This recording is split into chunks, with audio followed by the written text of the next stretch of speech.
राम राम मंडळी, मी मराठी ओमी ब्लॉग्स या यूट्यूब चॅनलमध्ये आपलं पुन्हा एकदा स्वागत करतो। आजच्या ब्लॉगमध्ये आपण जाणार आहे अतिथ नागठाणे।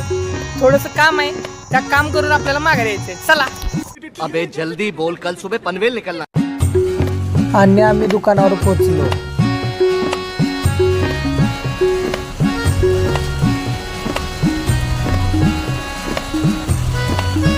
दुकानावर पोहोचून आज जाऊन म्हणलं आता दुकानातलं काम आटपून घेऊ। तिथं जाऊन त्यांची ऑर्डर घेतली आणि आम्ही निघालो गणपती दर्शनाला। गणपती बाप्पाचं दर्शन घेतलं आणि आम्ही निघालो परतीच्या प्रवासाला। मध्येच येता येता म्हणलं आता लास्टला ब्लॉगचा शेवट करायचा आहे, तर छत्रपती शिवाजी महाराजांच्या मूर्तीचं दर्शन घेऊन ब्लॉगचा शेवट करूया। आणि महाराजांच्या मूर्तीचं दर्शन घेऊन या ब्लॉगला शेवट दिला।